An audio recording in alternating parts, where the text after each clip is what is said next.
Welcome back. How are Yes, you? thank you. I'm good. I'm not good. I am not wearing my sunglasses on my head, and I was trying to find them before recording, and I couldn't find them right away, and I'm really tired, and it's Friday, and we're very silly today. So it is a comedy of errors happening here. So I know fans are going to be so devastated that I'm not wearing my glasses. I'll AI them or something later. I'm sorry to disappoint. Put them on top. Yeah. Hey there. Welcome back. My name is Will. My name is Kathryn. And this is Behind the Pixel, the Open Pixel podcast, where we try to bridge the knowledge gap between those who buy creative content and those who make it. I see you emphasized knowledge there. Well, I was trying to think about, what does knowledge sound like? Ooh, what does knowledge sound like? It's a loaded question. You know what it sounds like to me? I think. Go ahead. Yeah. For me, it sounds like this. Silence, because everyone is in a library, reading a book, sitting down, and studying. That's interesting. So for me, kind of on the similar track, but a little bit differently, knowledge sounds like Skeletor from He-Man, where because he has one line that I'll never forget in his great evilry of being a villain, where he says, "You fools! Books are the real treasures of the world, and knowledge is power." Oh, what? Did you get a soundboard? We have access. You did not get a soundboard. Just for this episode. I'm really excited. No, you don't. Yes, I do. No, you don't. So today we're diving into the auditory dimension of animation, the sound stage. Yes. I will say, now that I'm thrown off by this soundboard thing, but I guess it is important for us to note that sound is really a gigantic part of any video production, right? But we would say especially that's true in animation, which a lot of people don't know about. So we're here to give a little advice and education on it. Yeah, it tackles about 50% of the senses when we're watching something. So you really want to be thinking about, or don't forget about, how sound impacts your audience and your message at the same time when you're talking about video production. Well, sure, but it's only 50% for now. Like, there are theaters now that have like touch and smell that are like getting factored into the equation of the experience. So I feel like the percentage is going to change over time. But, Yeah, that's true. Like, you want to be inside of a theater and smelling the sweat and of all of the concert goers at the Eras tour for Taylor Swift. Like, you want to be enthralled in that smell. Yeah, no, I get it. That's definitely what I want. Sure. Yeah, so there are two big questions to solve during the production process when you're in the sound stage. So number one is, when is the right time to introduce sound during an animation production? And number two is how to give actionable feedback during the sound stage. Ooh, I would say that's especially true for like when we're dealing with sound effects, which we will get into. So why don't you tell us a little bit about what's going on the marketer's point of view here? Okay, yeah, that's probably fair. So for a communications professional, it's really helpful to know that when you get to the soundstage, and this is at least true for our studio, typically you're in the early stages of any production. So maybe you've read the script and you've already approved it. Maybe you've selected a style and you kind of know what the visual trajectory is going to look like because you've done some work on the concept side. Or maybe you even already have a storyboard that is now tying that style to the overall script and direction for your piece. So ideally, at this point, you've thought about it or you've had conversations already about what you need for sound and what that looks like.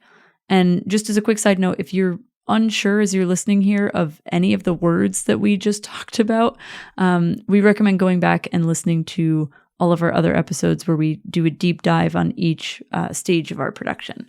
But anyway, why don't we chat a little bit about the point of view from the creative here too, because I think it's helpful to hear both sides. Yeah, I think so. There are many roles needed to create sounds for a video production, especially in animation. But you have one is a voiceover artist. So this is one who narrates the story. A lot of people call themselves voiceover actors, not just artists.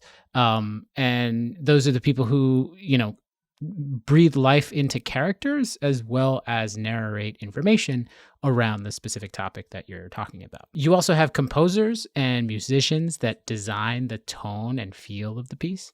And you have sound effects artists that add extra sounds to specific elements on screen. So each of those roles have different needs and skills. And honestly, we're not actually qualified to talk about any of it. Well, you're definitely not qualified. I mean, as much as I would love to be a voiceover artist for like what's that company, like a Double Mint gum commercial?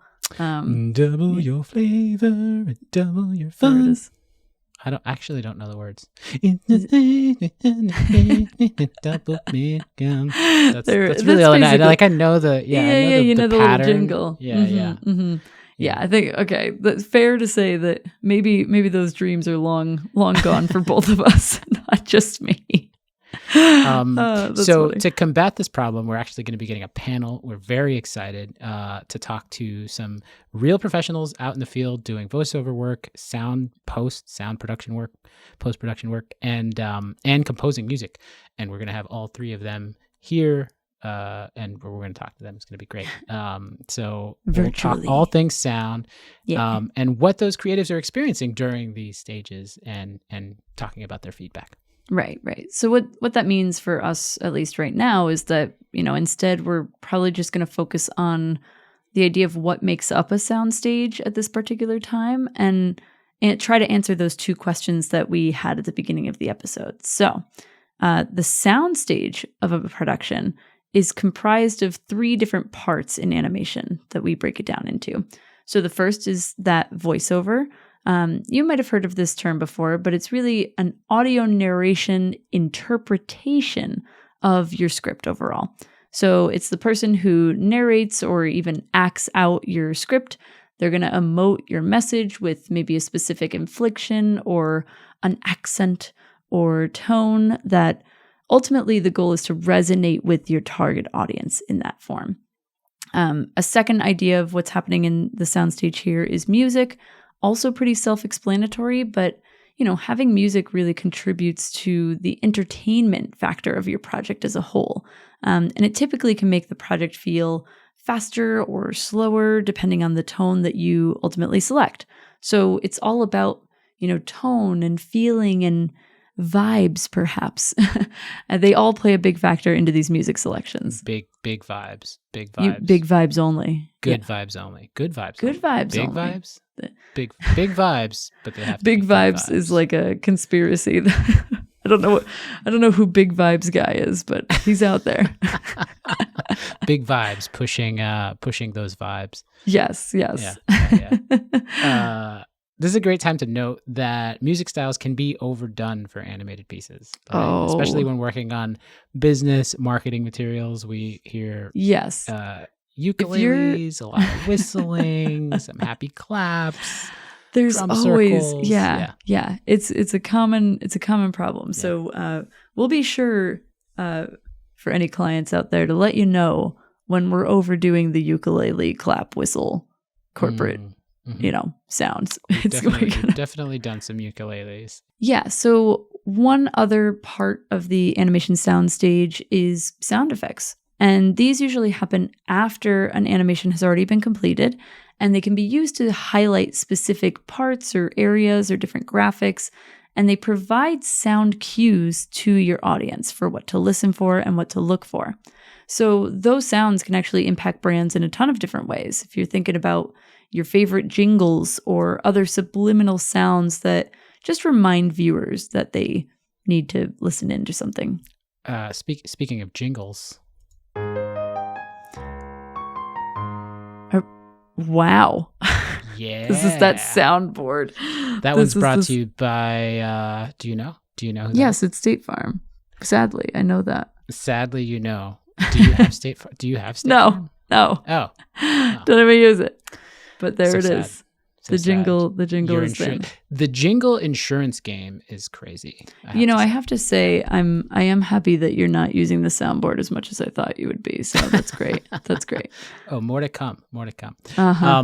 So let's address the first problem that we mentioned earlier in the episode. So when is the right time to introduce sound during an animation production or a video production? Typically, you want to ask your production team, whoever you're working with, about sound when you start, in our opinion, the concept stage. Depending on the project, the sound can start to come into the mix in really just two places. So right at the beginning, if some component of the sound is going to drive visual decisions, maybe voiceover actors, sometimes, when they're acting, that can drive some of the animation depending on how they're saying things.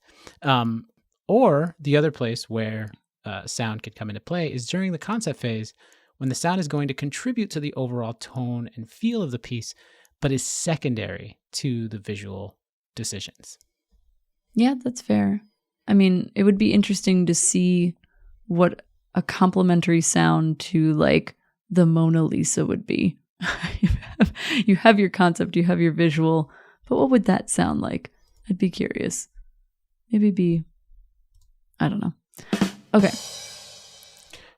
Wow. Yeah. Wow.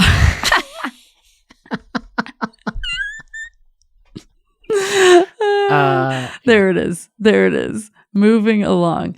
Yes, but each of these, they're two places where, at least in our experience, we've started to have those conversations. So the conversations are really about audio style, right? We've talked before about having visual style, motion style, audio style is the third component to that. And we're really trying to identify how we find the right voice or the right song for your piece overall. So we should also quickly mention the idea or concept of scratch tracks here.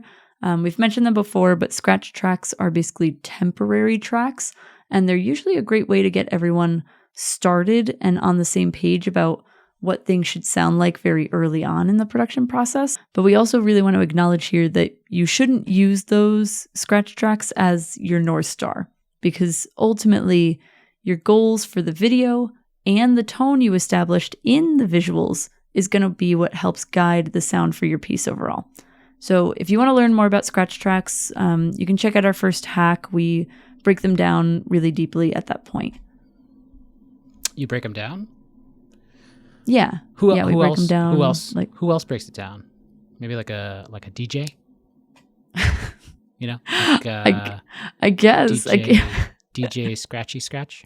DJ Scratchy? DJ Scratchy Scratch. I don't think that one's going to take off. Scratch and Sniff? What if it was... Hey.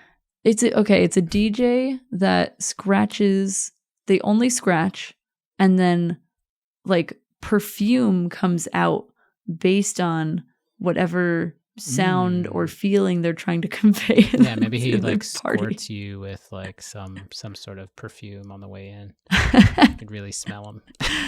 The second problem we mentioned was, how do we give actionable feedback during the sound stage? And we've all been there, right? Mm-hmm. We're describing sounds that you do or don't want actually can be really hard. It can be hard. It's like, I mean, if I'm going to say like, oh, going back to our sound effect idea, like, can you make this like boop beep, like a ooh-wee? Like a ooh-wee. Ooh-wee. You get it, right? Like you. Uh-huh. So let's answer this question based on the type of sound that you're going to be reviewing. So let's start with voiceover. If you're reviewing voiceover, you typically want to think about acting direction. And remember that the voiceover person is an actor. So they're going to be an actor. Why is it that actors, like when we think of the like quintessential actor, we're always thinking like a Shakespearean actor? Yeah, mm-hmm. I don't know. It's fancy.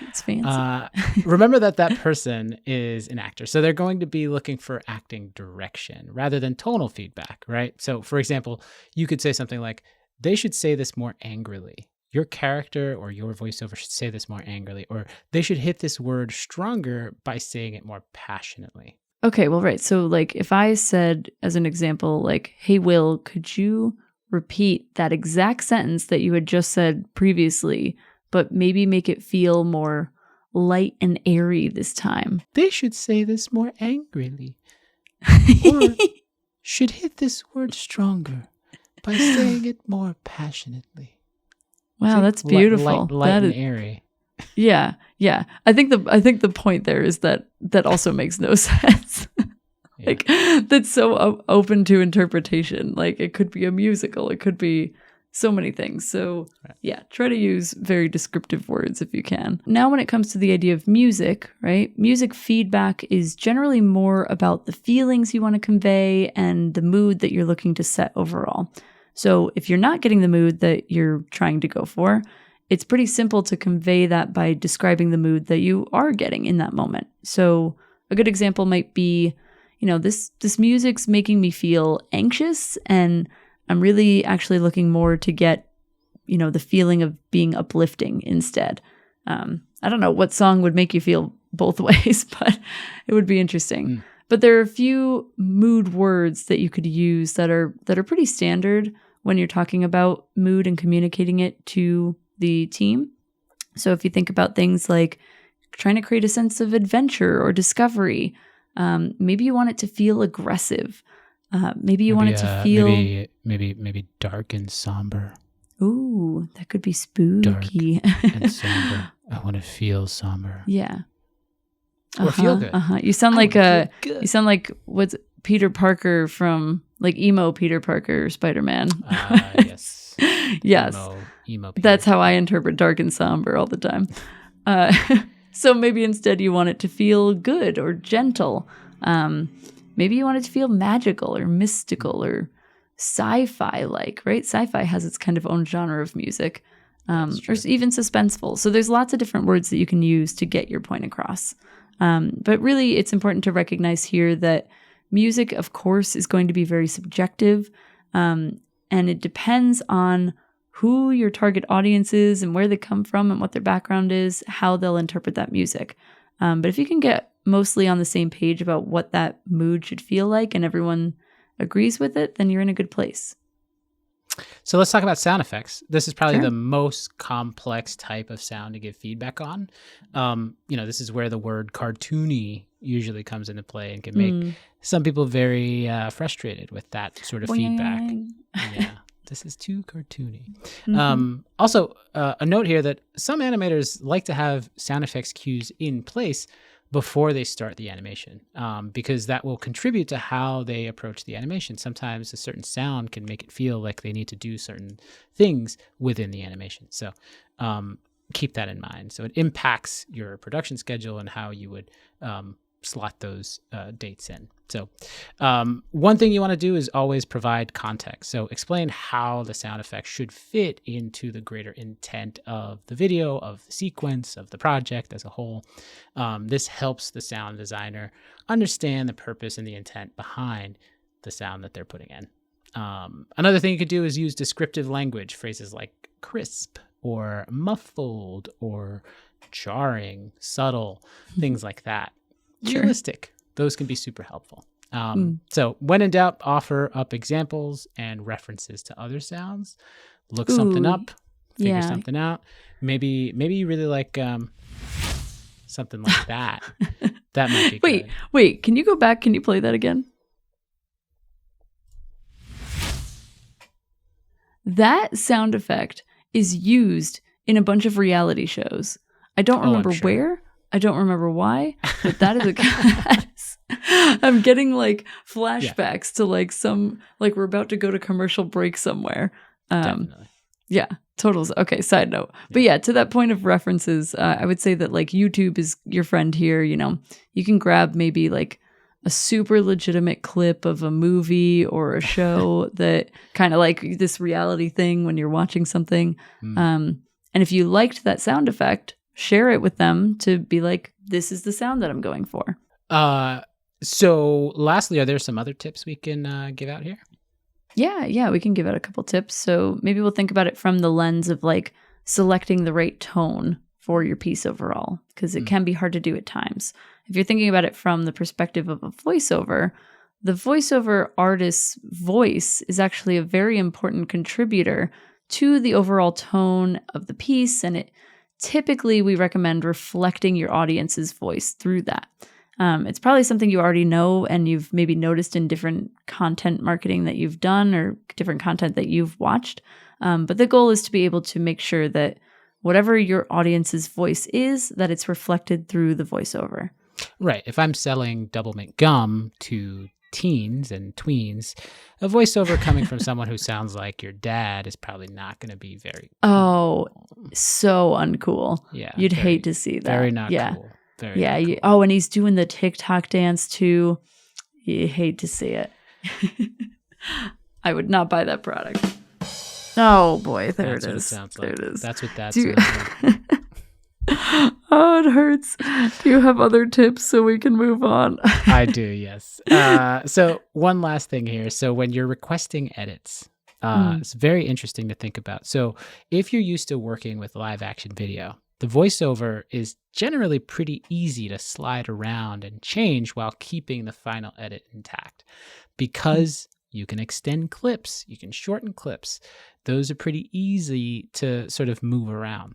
But it's a bit different in animation and animation production. The voiceover is actually crucial to the timing of the animation, and it needs to be established before the animation process begins. So when you need to extend a clip, someone needs to actually go in there and animate the rest of that clip. So yeah, and nobody got time for that. Ain't nobody got time. It's true. I don't want to do it. Sorry.